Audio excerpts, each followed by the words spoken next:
بسم الله الرحمن الرحيم. أصحاب السعادة، السيدات والسادة، الحضور الكريم، السلام عليكم ورحمة الله تعالى وبركاته مجددا. Excellencies, ladies and gentlemen, honorable panelists, welcome again. We are concluding our day today with a beautiful panel on the future ahead of us, the digital transformation. What does it take for our businesses to maybe choose a new trajectory through the cloud? Are we ready for the cloud? We are ready for the cloud. Before that, I would like to introduce our most knowledgeable panel. We have our main keynote speaker, Dr. Shen Dai Singh, Chairman of International Youth Innovation Conference in Shenzhen, China. He will be joining us via the satellite. We have our moderator, Dr. Zakaria Hedris, Chairman of MENA Center of Investment in Bahrain, the happiest country in the GCC and the Arab world. We have to mention it, ranking number 1 in the Arab world. Bahrain is the happiest Arabic nation. Correct? Alhamdulillah. We should compete. We are competing. UAE is number 2. UAE is number 2. Tough. That's tough. And we have Dr. Taijin Meng, Senior Vice President of Spring China, is also joining us via satellite. We have His Excellency Krunoslav Riss. Let me repeat it. I have to make sure that I pronounce your good name correctly. And Mr. Riss is Chief Executive Officer of Lemon Spay Ltd. We have Mr. Walid Hassoun. Mr. Walid Hassoun, he is the CEO of the non-bank financial institutions platform EFG Hermes Holding and CEO. Hermes, welcome. You have the beautiful smell here. Let's start our panel. I would leave the floor to our very insightful Dr. Hedris. Wizzy. تفضل. Dr. Hedris. يلا تفضل. You have, yes, come in. A big round of applause for him, please. Encourage him. Can you talk? Yes, I think it's working. السلام عليكم. يشتغل؟ Just قرب المايك. Let me just first of all thank the organizer for this seminar, and my thanks also extend to our distinguished panelists who take the time and the effort to prepare the paper for them. And we are very thankful for their contribution. But above all, I'm very thankful to you, our audience, who have the courage and the interest to come and listen to our hopefully beneficial discussion. I don't know exactly when the gentleman from China will speak. But before he speaks, I will just put you in the mood how I'm going to organize the meeting. Each panelist will have 5 minutes talk as the first round. Then I will open again the second round for another 5 minutes, just to recover for any issues that is not covered at the first 5 minutes, and that will take us roughly 40 minutes. For the remaining 20 minutes, I will open the floor for you to comments, to ask questions, to have a comment, and any issues you want to raise will be very welcome. Direct question to anyone also welcome. So I will not wait for the guy in China. Hello.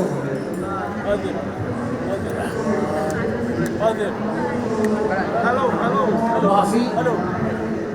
Okay.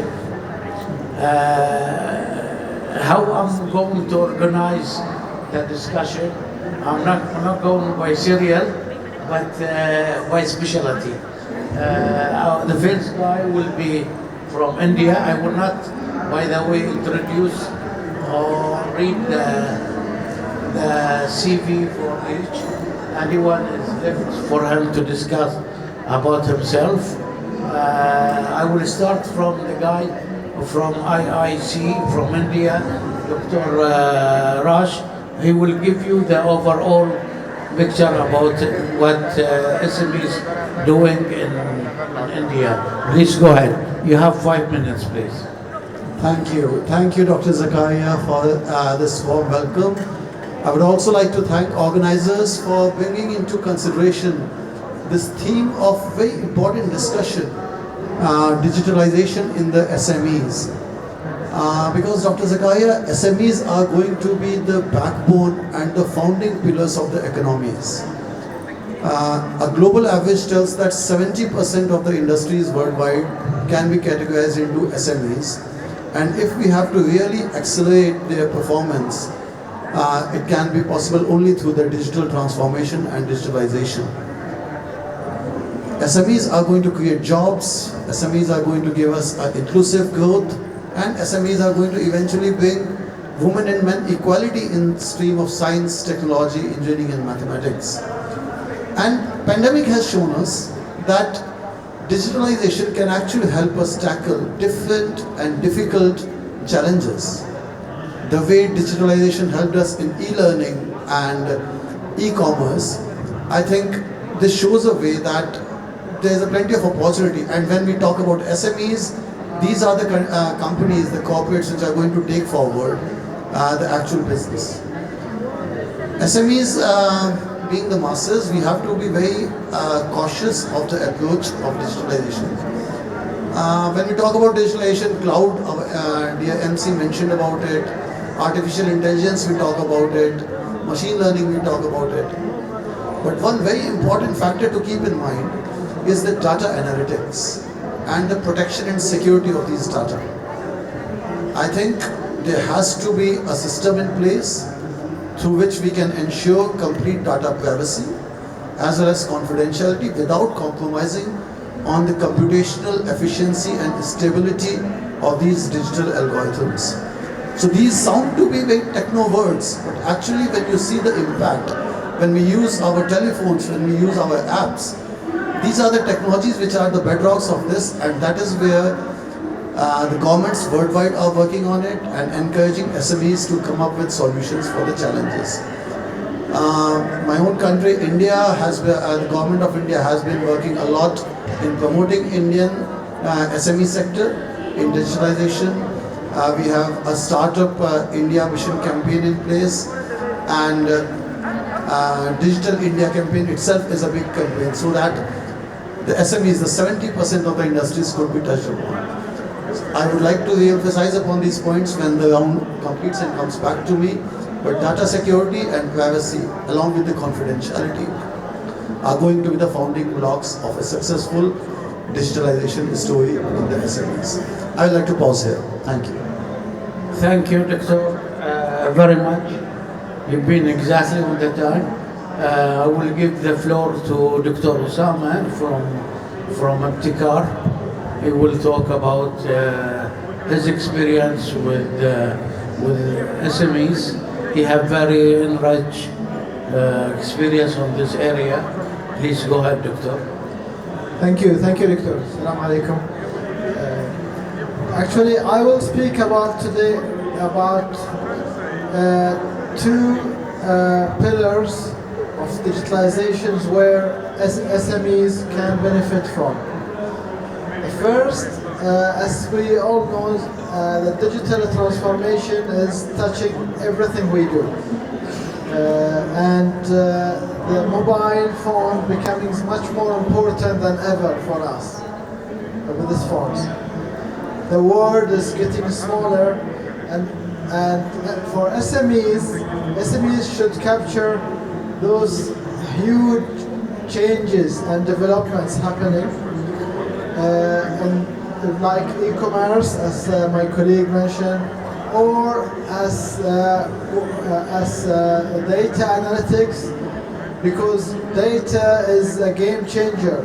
The competition will not be any more conventional competition for business, the way they are competing in terms of price. The competition will be in providing personalized services, for example.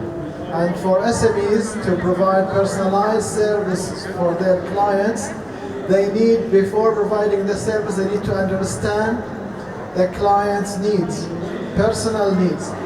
And this can happen only by collecting the right data, analyzing the data, and developing solutions and products that are personalized, targeting each and individual potential customer for any SMEs. So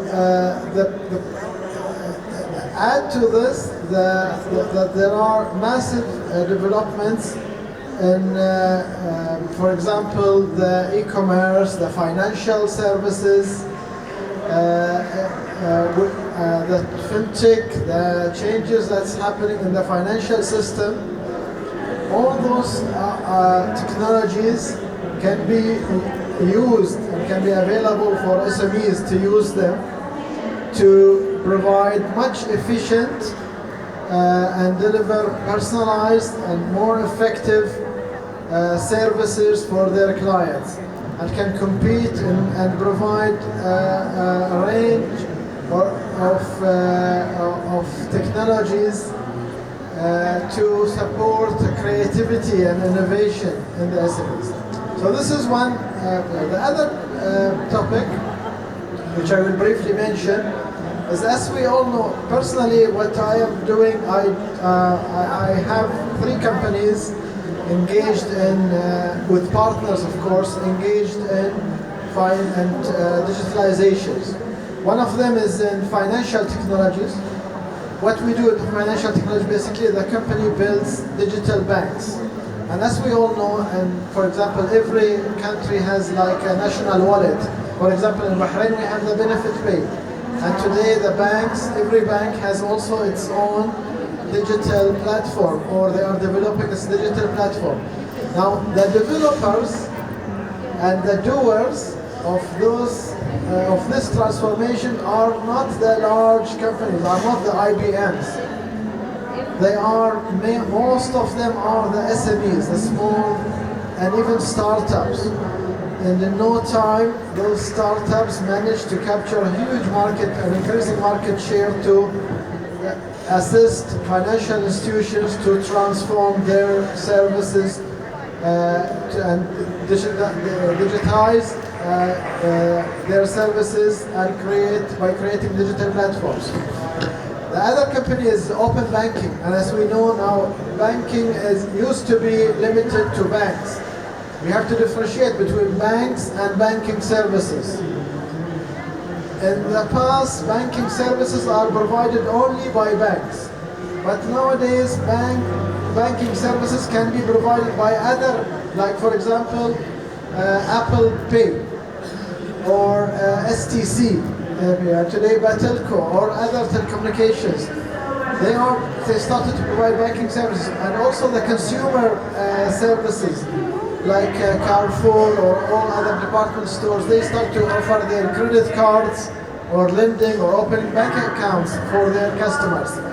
So this is basically open banking, and this is what we do, and SMEs can do and deliver. The third sector that we are focusing on is providing mortgage finance. And mortgage finance, the traditional mortgage finance, it takes such a long time, like maybe 3 months, to obtain a mortgage loan to buy a property. Sorry, Dr. Osama. So all this, I will continue later. Complete your comments on the comment part. The next one. Sure. I'll call for Ustad Husni or Hassouna. Sorry. Can you take the stage, please? Thank you very much. Very happy to be among the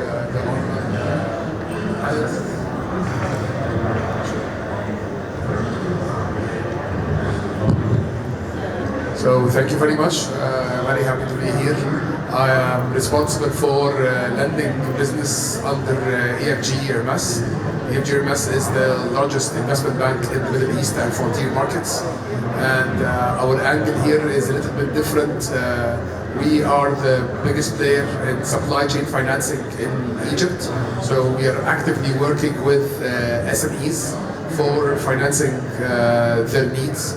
And in this we depend heavily on data and data generated from different players. So we work closely with payment companies, we work closely with couriers, we work with other companies in the buy now pay later sphere, because they are able to provide us with, first thing, access to SMEs, second thing, access to their cash flow, and the most important thing, access to data.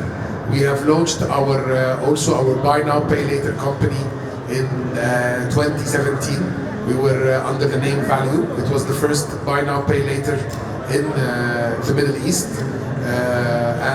Currently we are the biggest player in the Egyptian market. We're going to hit Saudi this next month, hopefully. And we have been able to provide buy now pay later solutions for most of the SME and freelancers in the Egyptian market. So our model is very fast onboarding, very fast settlement. We don't use any payment companies. It's direct settlement between us and the SME and freelancers. And of course we have multiple brands we work with. Between our supply chain financing and buy now pay later that both serve mostly SMEs and individuals, we have closed last year more than 7 billion Egyptian pounds, which puts each company of those at the first rank in its business in the Egyptian market. The good thing about Egypt is that both markets are regulated. So supply chain financing and buy now pay later are both regulated by our Financial Regulatory Authority, which provides a lot of access to investors and access to startups to start businesses in the lending platform, and also provides access to commercial debt for financing. So we're able to raise debt from banks and on-lend this debt to our SMEs and individuals that are relevant to those markets. It gives us a great advantage to do so because we don't need to dilute our equity position through massive rounds of equity funding or increasing the price on our customer if we are doing this through venture debt. Thank you. Thank you very much, Dr. Hassouna. We call for Dr. Karazarov to the floor is yours. Hi, thank you for the invitation. So, when I saw what is happening here in United Arab Emirates, I was really fascinated regarding digital transformation. So, I'm coming from Croatia, from Europe, which is very traditional about that.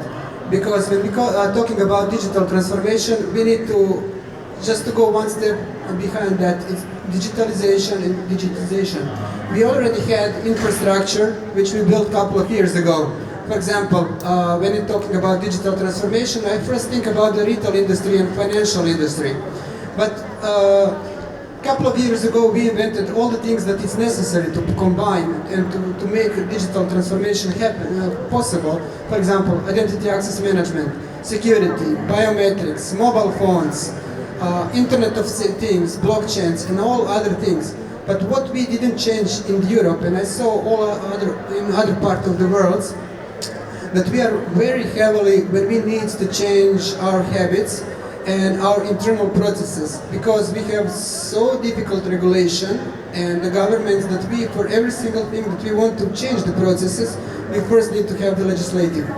So this is the thing that I really like about United Arab Emirates, because you are just technology-driven governments, and you are making digital transformation possible. So for example, in the most cases, the digital transformation is conducted in Europe is in the retail industry, and it's by including this new approach, which is called omni-channel approach, in which we are having customer-centric, and that we are putting the customer in the center of all the transaction channels. So it means seamless integration with mobile phones, online, bank offices, branch offices, I don't know, retail stores, posts, ATMs.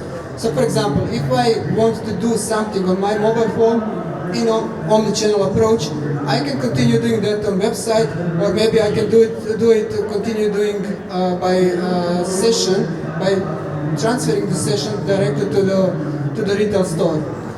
What does it mean?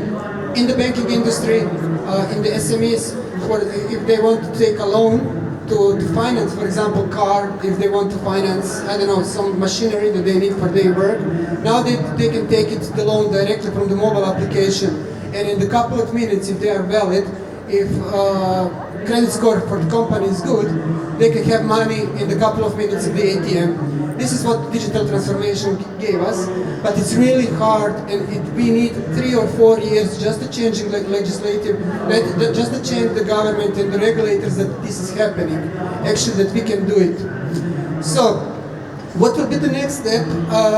Probably it will be that in digital transformation, like we are seeing today, it will be integration of the Internet of Things, sensors, devices, tracking all over the network, that the companies, small, medium companies, that they know what are the habits and what are the what the customers really wants. It will be personal services, which will be powered by technology, which we already have for a couple of years.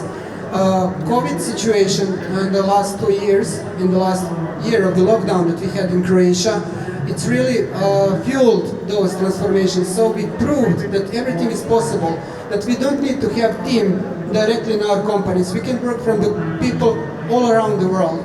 We have Zoom, we have Skype, we have Teams, we have the project management tools like Asana and whatever we need. So basically, I can work from Bali, for the Croatian company, or I can be on Cuba if I have good internet connection, or I can work from Croatia for the companies here in Dubai.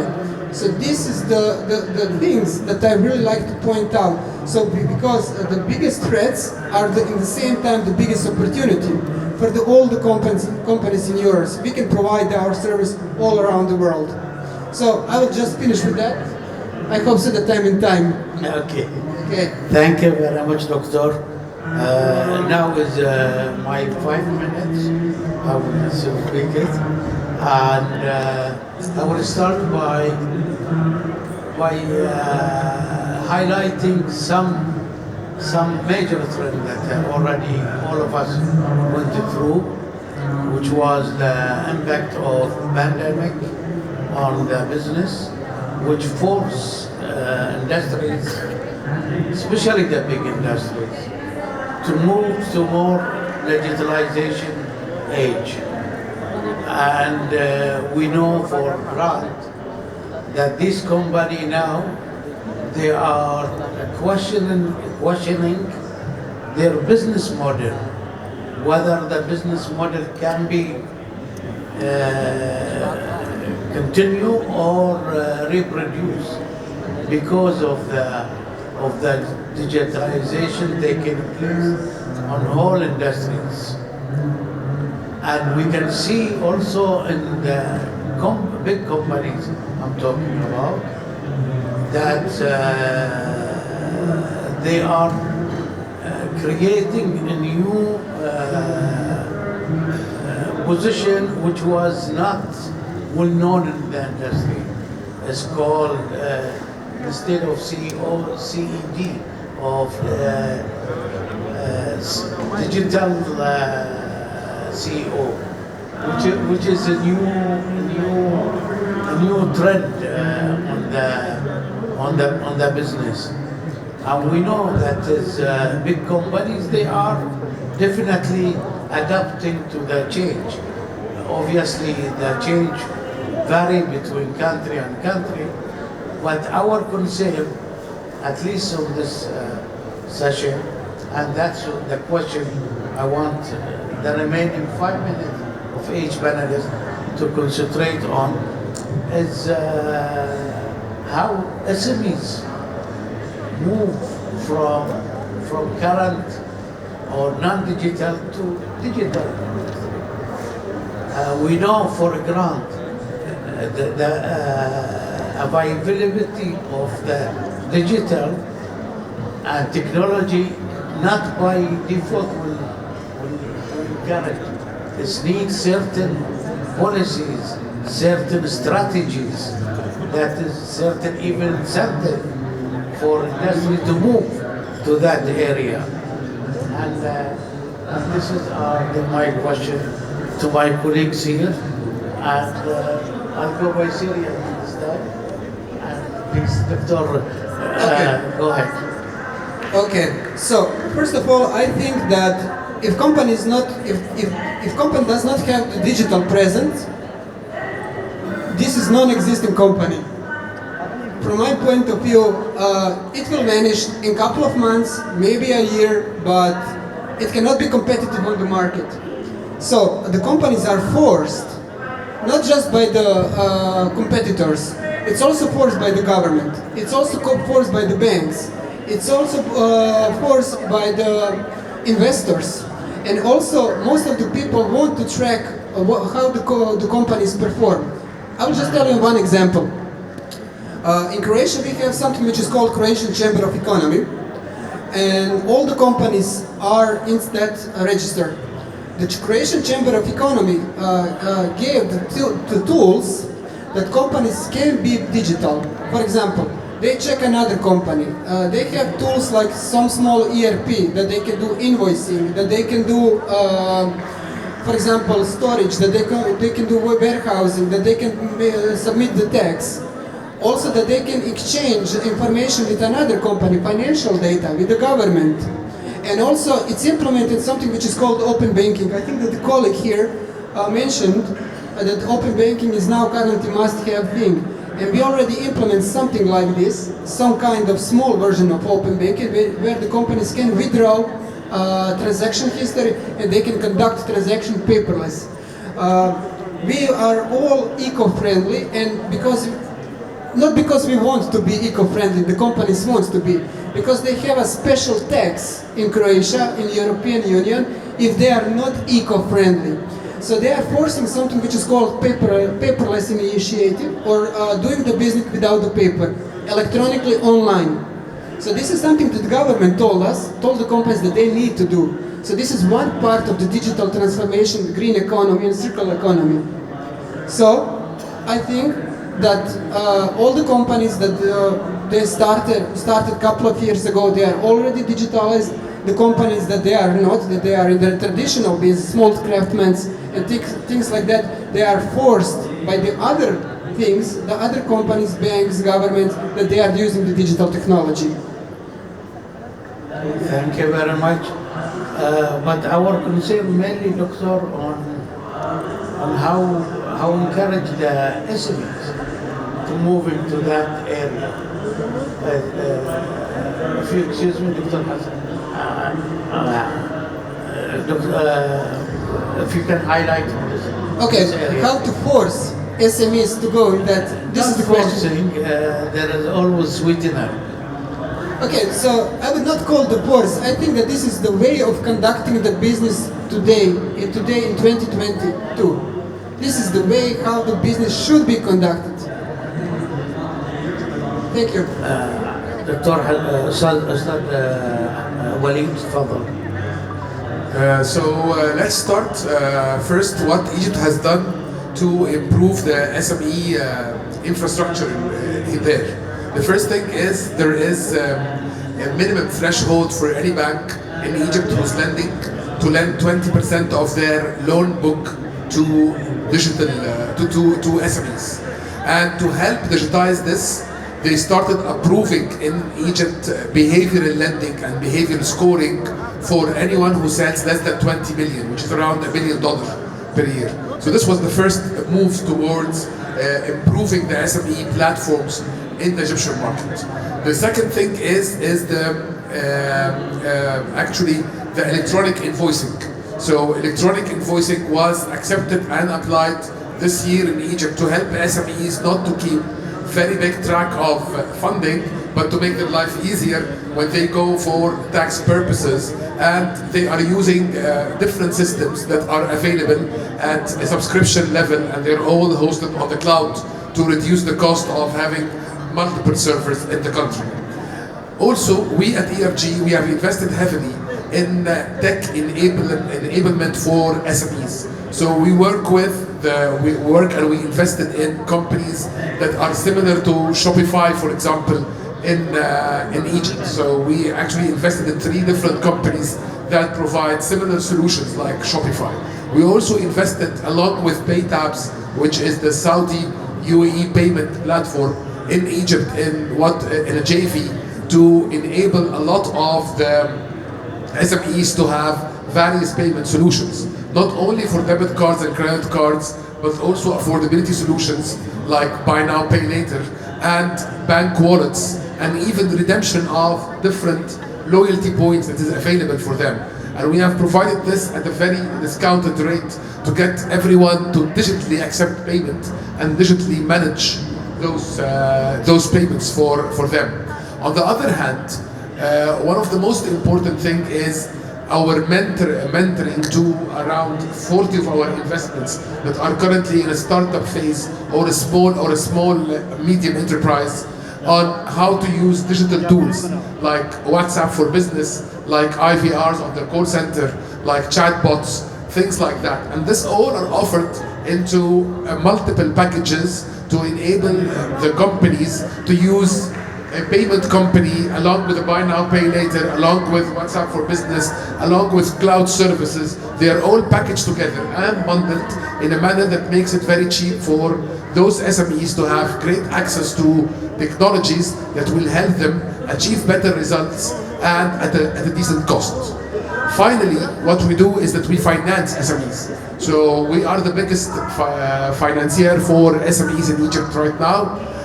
Other than the banks, of course, the banks are the biggest financier, but we are on the non-bank financial institutions. We are the biggest financier for SMEs, and we are the largest investor in startups.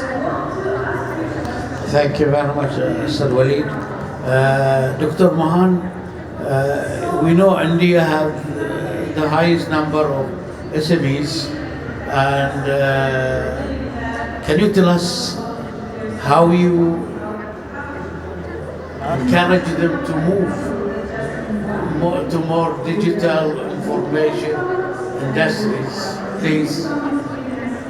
Sure. Thank you, Dr. Zakaria. First of all, yes, India does have a very strong presence in SME sector. We are the strongest SME base, I would say. The reason why India has been able to motivate its SME sector and what are the key enablers are the focus on the frugal innovations. If we can make the digitalization process, the process of this transformation, the shift from analogous to digital, a frugal process, a process which is cost sensitive and adds value to the customer, I think the shift will be smooth and in synergy with the business requirements. So if India has been able to make its mark on the SME sector, I think it is because of the frugal innovations that we do in the digital sector. I would also like to emphasize that as SMEs, the companies would be needing not only frugal solutions but innovations and the intellectual property knowledge, the right to use that intellectual property that comes from this digitalization. If the IP can be used as collaterals by the financial institutions to fund the companies, And if the IPs can be built on the digital platforms, I think that will act as an accelerator definitely. So that is my submission here. Thank you. Thank you very much, Dr. Mohan. Usama. شكرا دكتور.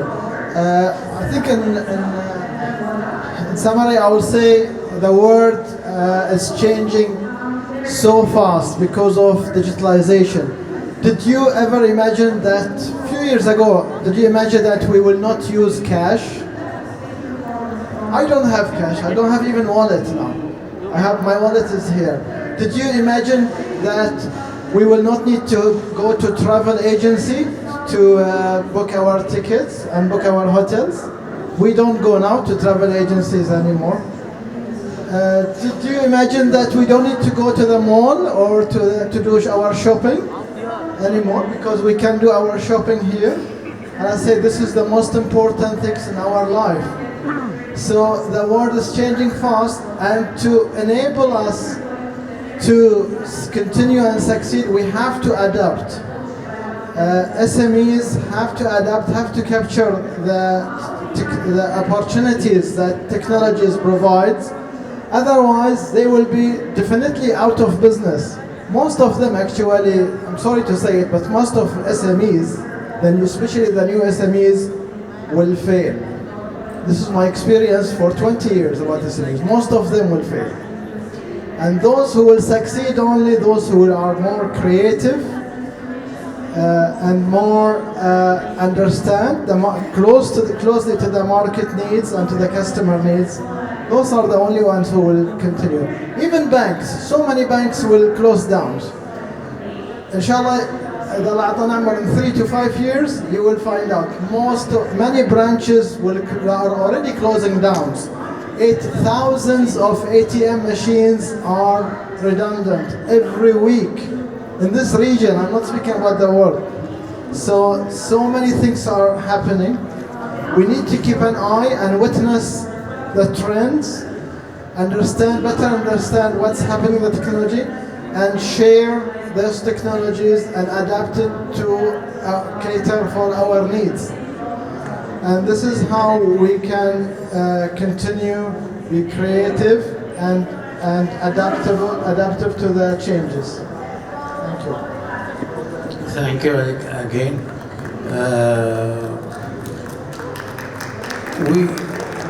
We have at least the panel have saved 4 minutes or 5 minutes, and let me just take a partial half minute and ask a question again. I'm really keen to put more pressure on this area.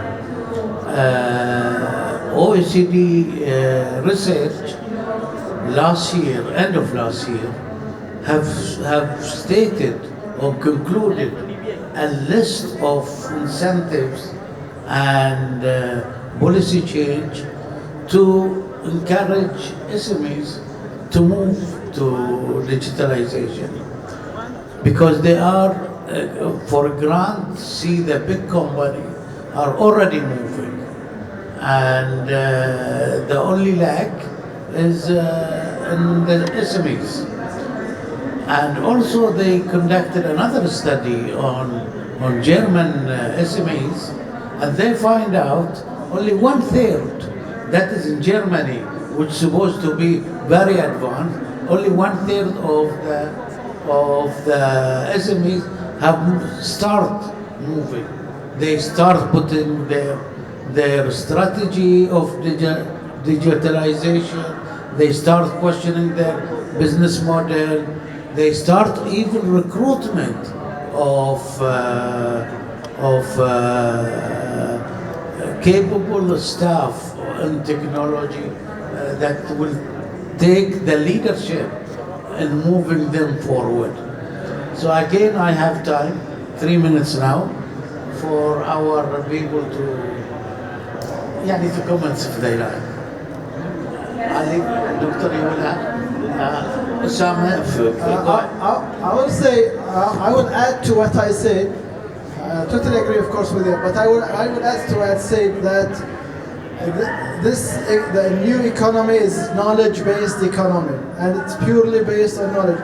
as you can see, the largest company who controls hundreds of millions of cars, they don't own a single car, which is Uber.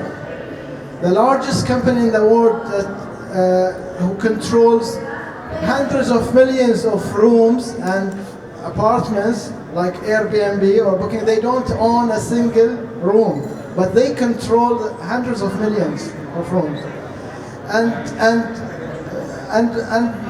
there are many examples.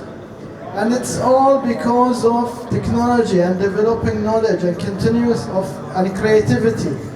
And this is what we can and we should look at. We should not think conventionally, and we should not look at only what's around us. We should look at the trends, the global trends of what's happening, and by continuous learning and continuous development myself. As many of you, I think they know me. Most of my experience, my profession, I am chartered accountant and banking. But I have, because of my passion to technologies, I have managed to divert my career from banking to technologies, to digitalizations. And all of us can do this. And especially the SMEs, because they are in the market, they know exactly what's happening, and they can see they can see their colleagues and their competitors. And as I mentioned, SMEs, not only SMEs, even large companies today, they close down. I'm sure you know, many of them, banks are closing. Earlier, we think the banks who has large number of branches is the most successful bank. Today, the bank who has less number of branches is the most successful bank. And this is the difference.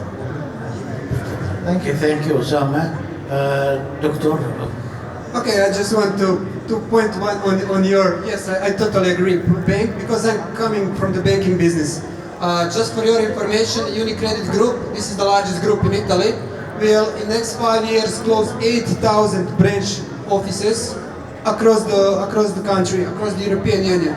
But they will increase significantly ATMs, smart banking, and new omnichannel solution. So what does it mean for the people, for the citizens? They will have better customer experience, and only if they need to speak with the officer, with the banking officer, they can do it remotely via remote advisory, via video phoning. So it doesn't need necessary to have any more branch offices, which is highly it's high cost of maintaining the office. You need to pay the people, you need to pay the couple of shifts. I don't know, if someone is sick or ill, it needs to be replaced. You need to maintain the building, you need to pay the rent. Now you only need to provide the mobile application or smart ATM. So this is my final words. Thank you. I just wanted to point that information. Anyone want to comment? Doctor, okay. Okay. Then the floor is open for the discussion. MashaAllah. Fatima, please go ahead.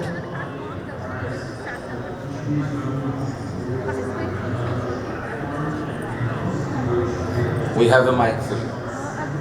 Good afternoon. I am Mrs. Fatima from Senegal. I am the president of African Businesswoman. My question is Industry 4.0 and Industry 5.0, I think that they are very important to the transformation, technology transformation. Why you didn't make allusion to this system concept? Our organization sees that Industry 5.0 and Industry 4.0 are used in Africa. Donc we plan to organize a forum in November, and we would like that UNIDO will be our sponsor to organize a forum about this concept. Thank you very much. Thank you. Can I, Dr. Zakaria, just There is a comment, no response actually. Industry 4.0 and Industry 5.0 is a much talked about and is going to be the future. But when we talk about SMEs, I think we have to be aware and conscious of the fact that not all the SMEs are at the level of maturity of Industry 3.0 or 4.0 at the moment. The ecosystem must enable by support through government, by institutions and some research bodies as well, so that SMEs, the small and medium enterprises that we are talking about, come to a level where they can invest into their technologies and be at a stage of Industry 4.0. But happy to associate with you in your forum and best wishes for it. Thank you. Thank you. We continue.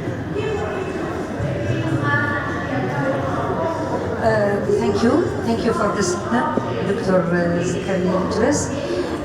For us women, I think technology and digitalization is even more important. It really gives us a chance to explore other markets, to reach other partners, to do business 24/7, to multitask. And that is the thing that we have to do all the time. Not only the young women, even the women mature and the grandmothers, they need to multitask more and more.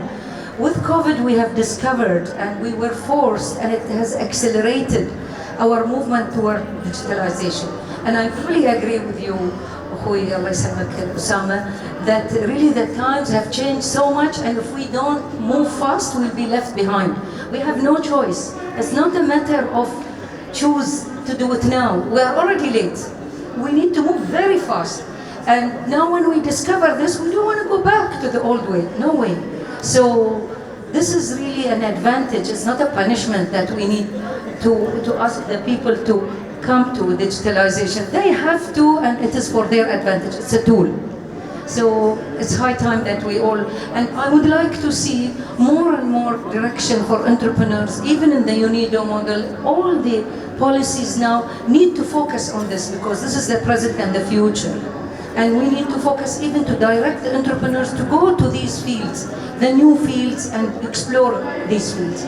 And especially for women, I think it's very, very important to learn online, to improve the skills. This is really the best way to get the productivity of women and empowerment, men and women all together through this cheap, cost-effective, to have an office, no need to drive the car, no need to go in the traffic, no pollution.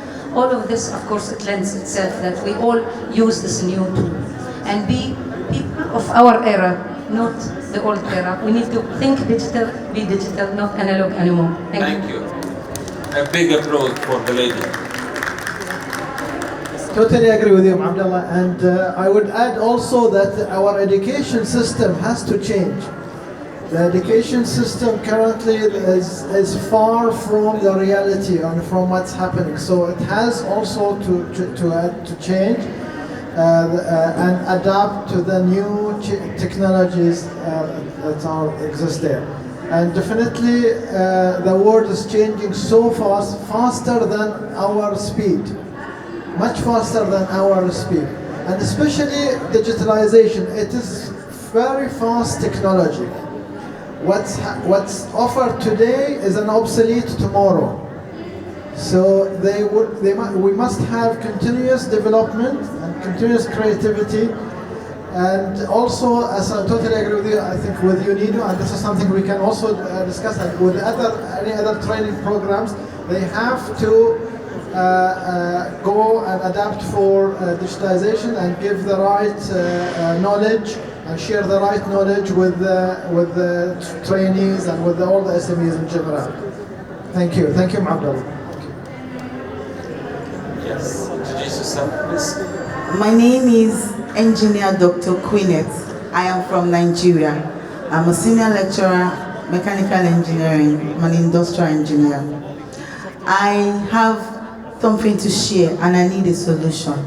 My son is in the university reading electrical electronics engineering.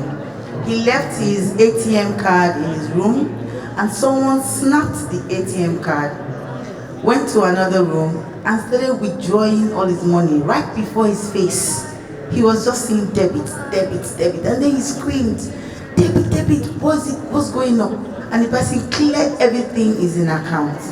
And the next day, he went to the bank. The bank could not do anything. And as a mother and as an engineer, I felt so pained. I followed him to the bank, and the bank told us that there's nothing they can do. I told them, okay, why don't you trace the person that did this so that we can stop this? They said the only thing they could do was to block the ATM card. Now my question, yes, digitalization, yes, positive impact. But right now, what I'm saying now is a negative impact. Anything that can be done, that someone should not be able to get into your ATM card and start to debit all that you have. Please, I need someone to talk to me on this. Thank you so much, and God bless you from Nigeria. Okay, I will try to reply on this question. So, you have something which is called one-time password. So basically, when someone go to ATM machine and withdraw money or buy something on the internet, the bank send SMS with OTP, with one unique code on the mobile phone, and which confirms that this is also authentic purchase. This is one way. The second way is with biometrics on the mobile phone when the bank send the push notification inside of the mobile application. This is the second fraud attempt. Third fraud attempt, it's if it is amount larger than, I don't know, $200, the bank calls. Especially with the children above the 21 years. If they have some, I don't know, custody account or some other accounts which is connected to your main account. So, I don't know in which bank you were, on what happened, but there is a moment that it can be prevented now in this year and in the last 3 years. So, I hope so that it helps. Please, okay. Yes, super quick. Sorry, I need the only question, please. Direct to. No more comments. Question and short. Okay, direct. Thank you. All right, my name is Cello. I'm from Zambia, Africa. I'm a vegan entrepreneur. We produce plant-based products and then we supply to supermarkets. My question to you is, when COVID hit, businesses changed and their model also. What we've had to do in Africa is to change how we sell. And that was the emergence of e-commerce, where people are able to buy online and then the products are delivered to them.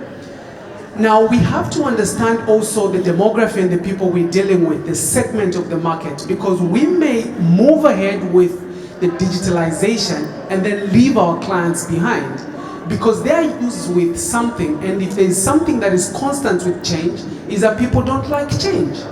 How do we ensure that we move together with our customers rather than leaving them behind? Because there is a thin line between being ahead and leaving your prospects or your clients. Thank you. Yeah. Please go ahead. I would just like to say that that is where we mentioned as a panel that the digitalization will also have to go along with machine learning and artificial intelligence. The data should have a strong track of what has been the customer's likings and dislikings, where we are not able to cater to his likings. This all data should come and pop up immediately through the digital algorithms. And our digitalization, the e-commerce channels, the portals that we are talking, should be able to cater to the solutions requirements generated by this data. That is where the data strength and the data analytics will play a crucial role. I would like my panelists to add on to this. Thank you. I think to adapt to new technology, there is always some social barriers. But as I think Afnan mentioned that thanks to the pandemic, because the pandemic helped to prove to everyone that the technology is working. Look at our life before the pandemic in 2019. just a few years ago, we used to travel every time we want to do a meeting. For example, even to Dubai or Saudi, we don't use Zoom. We don't believe in online education or education through the internet. We used to use cash frequently. Today, for example, even my parents, they use the wallet, electronic wallets, and I am sure earlier it was limited to the youth and to people, but nowadays many people started to be more convinced on the efficiency of the digitalization and technology and reliability, and they can use it 24/7. Just one more thing, Dr. Zakaria, I would like to add to it, sorry. That when we talk about SMEs, actually we are, at that point, we are reaching out to a huge scale of mass. We are scaling it up like anything. And that is why the data security, the security, IP security I was talking, becomes crucial, which can help prevent these banking frauds, etc. Thank you. Go direct to the question. Hi. My question for all these branches and banks which is closed, what are you going to do with the staff which they lose their jobs? Thank you. I think for banks, it depends on the banks, but from my experience, some banks, all banks will close down or will reduce their branches. There is no exception in the entire world. I don't see any exception of a bank that's increasing and opening more branches. So what there are different strategies. One of the strategies is to offer a package, for the staff, especially the senior staff or those staffs who have been serving the bank for a longer period, to move on. The other banks, they try to develop the staff to take new tasks or different tasks. So depending on their positions, but the message here also is for the new generation. We should encourage the new generation. Yes, exactly. To be more proactive and to learn and focus on those changes. Thank you. Because this is the future. They will not find a job anymore like as a teller, a bank teller or a bank customer service. But he can easily find a good job as a designer or a programmer or a coder. Thank you. Thank you. Thank you very much. Happy to be here with you. My name is Mohamed from Kadorim. We are a fintech company based in Mauritania, in Belgium. We transfer money and we create e-wallet in Mauritania. And I share absolutely what you said, Usama. My question to you is, what, in your point of view, what is the risk related to the new technology, especially in the fintech sector?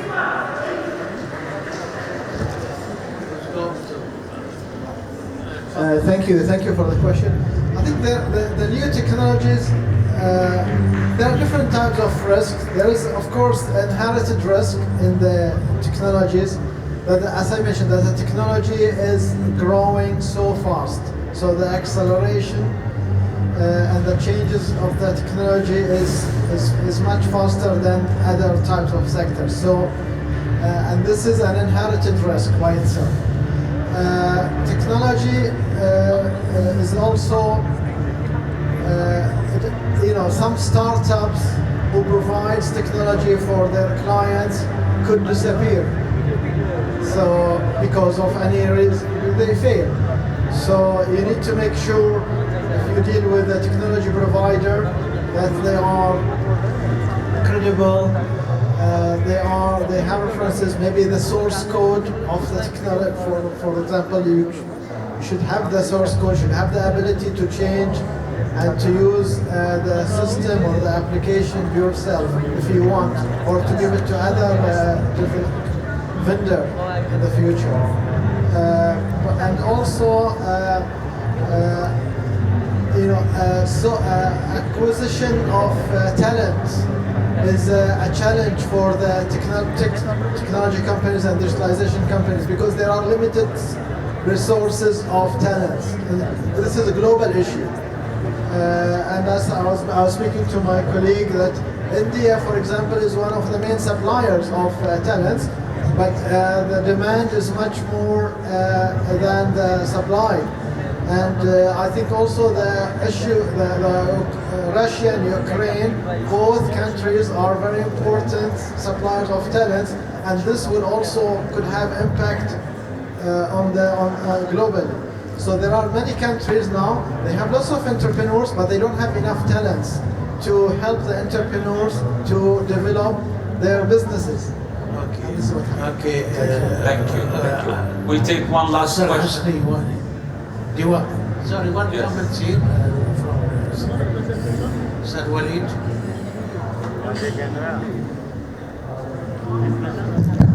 Okay, so there are two types of risk when you look at technology in fintech. The first thing is if you look at markets that are not developed enough, you will find that there is no regulation behind that. And companies will need to convince customers to use them, and they're still running a lot of risks at this time, but due to what they provide to their customers, they are able to build in parallel enough mitigation to that risk. On other countries, like what's happening now in Saudi or the UAE or Egypt or definitely Bahrain, there is a sandbox. So not every fintech company should be allowed to perform transactions unless they go through a sandbox and they have their own penetration tests and things like that. So the risk is going to be there, but the risk of missing on a good fintech company is definitely higher than the risk of trying to protect some data or protect some customers from those type of transactions. So we take one last question, please. Hello, good evening. My name is Lydia Teji from Ghana. My question is, we're trying to move our customers along. As our brother asked the question, how can we move our customers along? And my question looks at women, and especially the rural folks. How can we move our rural women to be fully included in this digital age? How can we do that? Because these rural folks have no knowledge about whatever is going on there, especially if they have a small business or they are startups. How can we move them along so that they will be fully included in this digital age? Thank you. Very delicate question. Who have the courage? Yes, so we have actually some case studies on that. So in Egypt, we started including groups through our microfinance companies. So our microfinance company actually will target especially women that are into urban areas and other areas like that that are not normally digitally included. And we started providing them with banking solutions at a very decent cost or even with an incentive. So we start giving them out cards for their payment and for their collection.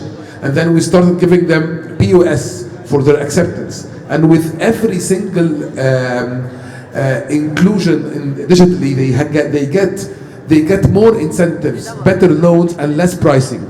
So this is how we have planned this in Egypt, and I think it has been working very well for us right now. Doctor. Okay, similar situation was in Croatia, but then the government started to make some kind of business incubators, and with those business incubators, they try to make women in area empowerment, which means that they organize lectures, mentorships, and even the government gives them subsidies with the smaller taxes on the companies that they are run by women, or if they are 50 or 60% in the company are hired, women hired. So this is what started from the government to below, and it works. Now we currently have 40 or 45% women entrepreneurs in Croatia, so which is really high number. And the top CEOs of top 10 companies, 6 of them are women. Thank you, Doctor.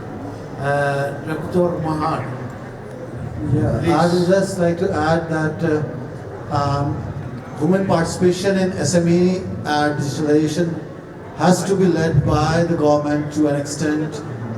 Specific national missions focused on rural women getting into digital business have to be there, and that is where I think Indian government is also focusing and running specific national missions on bringing women from rural sector into digital and technology-led businesses.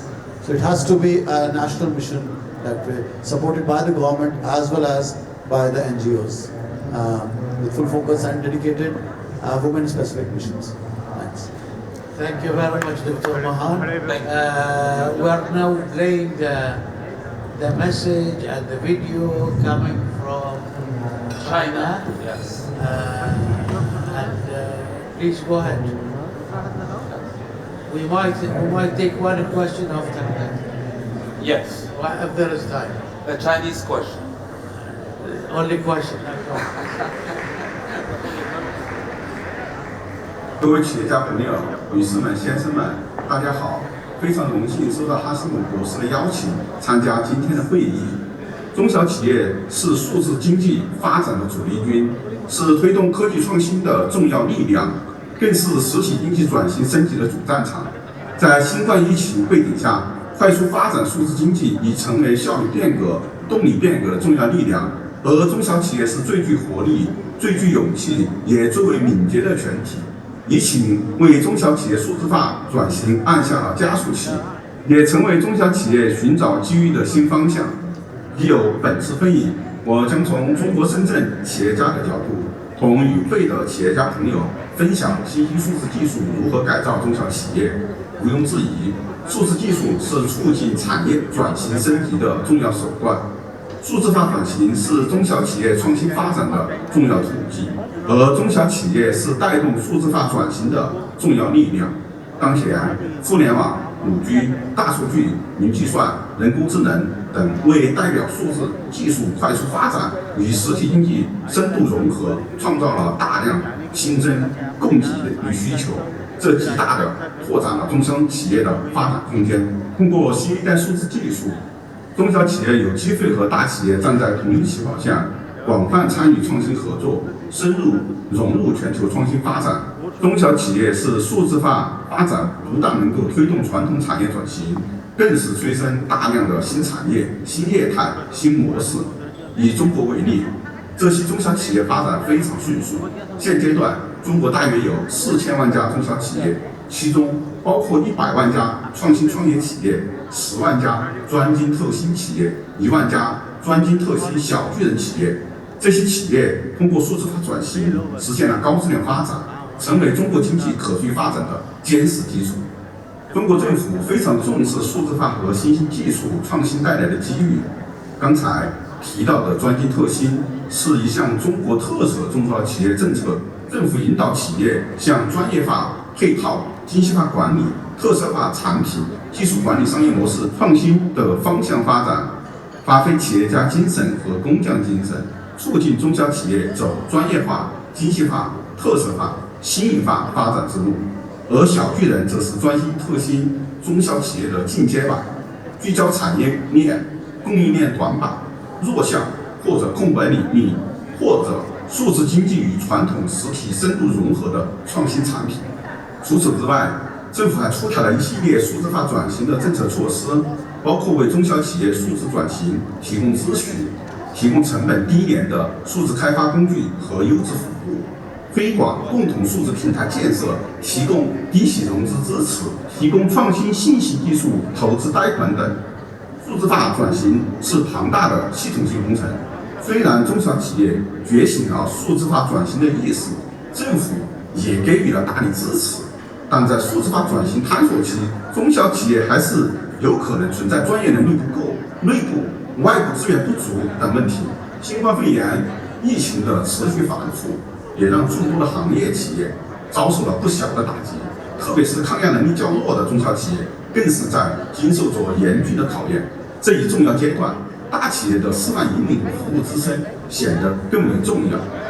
中国深圳是一座充满魅力、动力、活力和创新力的国际化创新型城市，重视科技和产业创新建设，注重激发企业技术创新活力，数字技术同集成电路、量子信息、生命健康、脑科学、临床医学与健康、深海科技等一样，正是深圳大力支持的产业。我观察到，在深圳，一些龙头企业会通过供应链向中小企业开放数字化平台，进而降低成本，帮助中小企业参与到数字化转型升级过程中。同时，也有像我们青创会一样的社会组织、孵化器、加速平台等，通过创新创业、数字技术等相关主题的培训、经验分享、创赛、投资交流等活动，在中小企业数字化转型的过程中助力。我所担任理事长的深圳市青年创业促进会，作为深圳首个专注青年创新创业的社会团体，通过创新创业基地、人才创新中心、服务平台、青年智库及人工智能、电商直播、文化创意、碳中和、新零售、生物医药与投融资等几大产业联盟，围绕青年创业需求，服务促进青年创业。自成立以来，已服务青年8000余名，联络创业孵化器86家，运营创新创业基地26000平方米。去年，我们也就数字技术、人工智能与80开展交流合作，提出将 AI 教育与研究带到80，AI 咨询服务助力智慧80，人工智能技术赋能80行业发展等多项建议。青创会愿意，也非常荣幸能够成为中国深圳与阿拉伯、非洲地区国际交流的桥梁，搭建创新创业、数字技术、创意产业等多领域的交流与合作平台。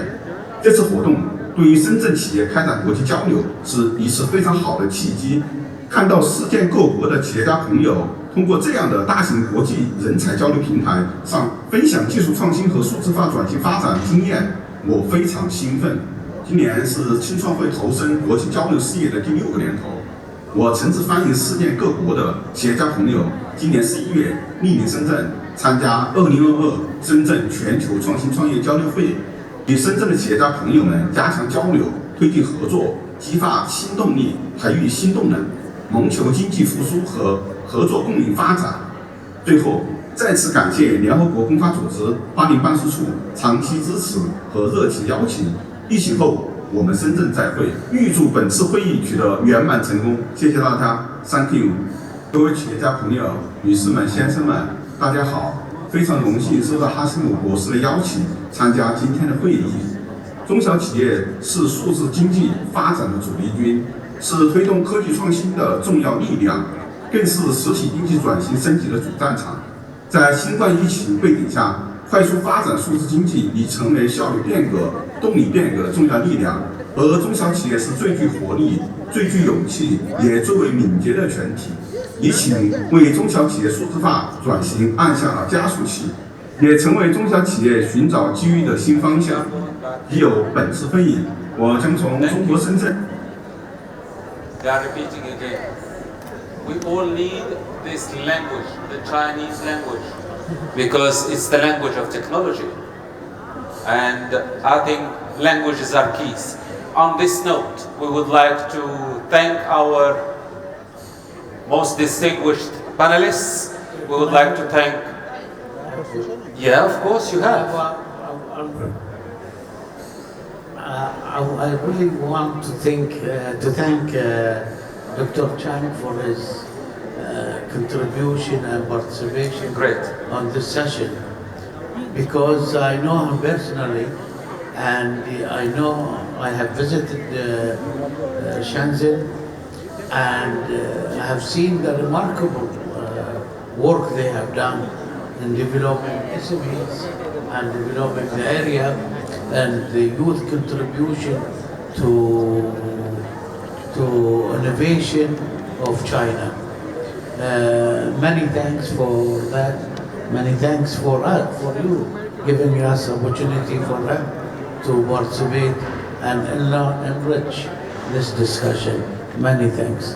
Shukran. Thank you, sir. Thank you. And Thanks to each and every one of you for bearing with us and staying so late.